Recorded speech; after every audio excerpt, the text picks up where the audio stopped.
Hello everybody, today I'd like to bring you a quick tutorial on the marriage system in Switzerland. So just for the table of content, I'll introduce the marriage system. I'll go over the legal definition of marriage in Switzerland, if there is one. I'll do an overview of certain laws legislating marriage. I'll go over responsibilities, rights of marriage, and of course then I'll conclude. So for the legal definition of marriage in Switzerland, we don't have a formal definition. Although the Article 159 of the Swiss Civil Code is the closest thing that we get to the definition of marriage. We get marriage as being a contract between the spouses that mutually oblige each other to assure prosperity of a common accord, and also to ensure the nurturing and education of their children. They also owe fidelity and assistance towards each other. So that is, of course, the definition of marriage specified by the Article 159, and there are other properties of it specified by other laws. So, of course, for the laws between marriage, the most important is in Switzerland who can get married. Well, it turns out that only hetero couples are allowed to get married in Switzerland. Only people who can discern are allowed to get married in Switzerland. If you don't know what discerning is, I'll refer you to Article 16 of the Swiss Civil Code, which does explain what discerning is. Of course, either Swiss citizens or lawful residents at that time can get married. And of course, the age majority for marriage, because there's one for almost everything in Switzerland, is 18 years old. You cannot have multiple marriages, so you can only marry one person at a time. And neither of the spouses can be parents, siblings, or step-siblings. Note, even if you're under 18 or do not have the ability to discern, with the help of a legal representative approving, you can also get married. What are some rights about marriage? Well, the Article 15 of the Swiss Constitution ensures the right to marriage and to procreation.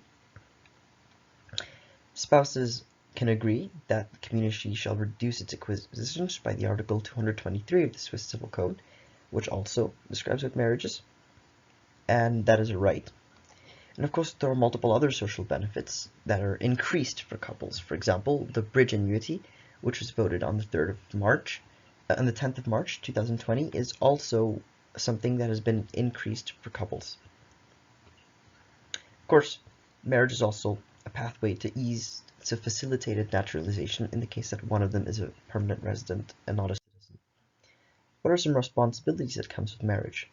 Well, you must use your goods responsibly, as in the other spouse, with the help of a judge, can ask for some of your goods to be revoked by the Article 178 of the Swiss Civil Code, which is a good enough responsibility. Your common goods are equally distributed across you and your spouse, of course, because it's marriage, your goods will be distributed. And of course, the oath of fidelity bounding the spouses can expect one to lend financial support towards the other in reasonable cases, of course. So what are some other interesting facts about marriage?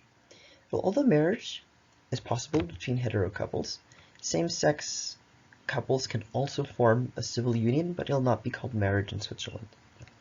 And of course, there is no actual law ensuring the fidelity between spouses, but then the principle of good faith from the Constitution will apply in this scenario.